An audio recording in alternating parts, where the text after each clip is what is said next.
Hello, this is doctor Bhushan from BT Vet Gajuwaka. ఈ రోజు మనం పప్పీస్ లో మోస్ట్ డెడ్లియెస్ట్ డిసీజ్ అయిన పారో వైరస్ గురించి చూద్దాం. ఈ పారో వైరస్ వచ్చిందంటే ఆల్మోస్ట్ 90% మోర్టాలిటీ, అంటే పప్పీ ఖచ్చితంగా చనిపోయే అవకాశాలు ఎక్కువ ఉంటాయి ట్రీట్మెంట్ ఒకవేళ సరిగా లేకపోతే. వ్యాక్సినేషన్ అవ్వని డాగ్స్ ఏవైతే ఉన్నాయో అవి మోస్ట్ గా ఎఫెక్ట్ అయ్యే ఛాన్సెస్ ఉంటుంది. పప్పీస్ లో ఆల్మోస్ట్ 30 days నుంచి వ్యాక్సినేషన్ షెడ్యూల్ మనం స్టార్ట్ చేయొచ్చు. అంటే పప్పీ డిపి వ్యాక్సిన్ అవైలబిలిటీ ఉంటుంది. అది చేసుకున్నట్లయితే with in 7 days to 14 days లో పప్పీకి ఇమ్యూనిటీ వస్తుంది. అది ఒకవేళ మిస్ అయినట్టయితే 6 weeks అంటే 42 days నుంచి మనం ఫస్ట్ షెడ్యూల్ స్టార్ట్ చేసుకోవాలి. అదేంటంటే 7-in-1 కానీ 9-in-1 కానీ వ్యాక్సిన్స్ ఉంటాయి.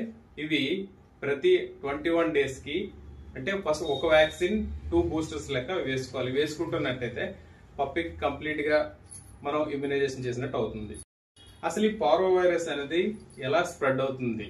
ఒక డాగ్ లో పారో వైరస్ ఉంది అనేసి అంటే ఆ డాగ్ ని వ్యాక్సినేషన్ అవ్వని హెల్దీ డాగ్ వెళ్ళి దాన్ని టచ్ చేయడం కానీ లేదంటే దాన్ని లిక్ చేయనప్పుడు కూడా వైరస్ దాని నుంచి దీనికి స్ప్రెడ్ అవుతుంటుంది. లేదు అనేసి అంటే ఏదైనా డిసీజ్ వచ్చిన డాగ్ ఒక వేలో నడుచుకుంటూ వెళ్ళిందంటే మన హెల్దీ పప్పీని కానీ ఆ వేలో నడిపించి తీసుకున్నట్లయితే ఎఫెక్ట్ అయ్యే ప్రమాదం ఉంది.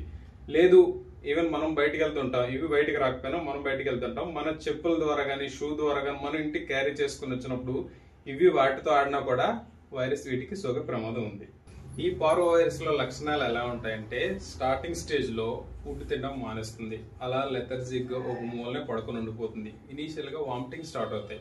వామిటింగ్ స్టార్ట్ అయిన తర్వాత మోషన్ స్టార్ట్ అవుతాయి. మోషన్ స్టార్ట్ అయినప్పుడు వామిటింగ్ లోను మోషన్స్ లోను ఎక్కువ వాటర్ లాస్ అవడం జరుగుతుంది. ఈ మోషన్స్ తర్వాత బ్లడ్ మోషన్ గా కన్వర్ట్ అవుతాయి.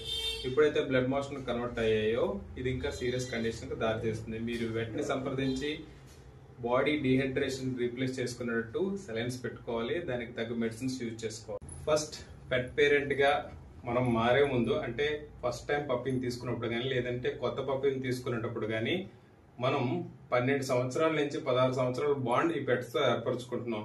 అప్పుడు పారో వైరస్ కానీ డిస్టెంపర్ వైరస్ టెస్ట్ కానీ ఫస్ట్ పప్పీస్ లో ఉందో లేదో తెలుసుకునేందుకు మనం దగ్గరలోని వెటనరీని సంప్రదించి ఈ టెస్టులు చేయించుకున్న తర్వాత మన ఇంటికి పప్పీని తెచ్చుకున్నట్లయితే మనం హ్యాపీగా ఉండొచ్చు.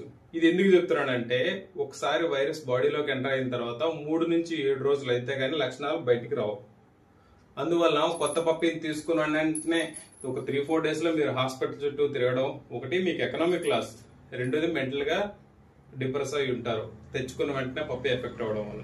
కొంతమంది pet parents okay Paro virus వచ్చి ఒక పెట్ ని మిస్ అయిన తర్వాత ఆ బాధను తట్టుకోలేక ఇంకో పెట్ ని తెచ్చుకోవాలో చూస్తుంటారు.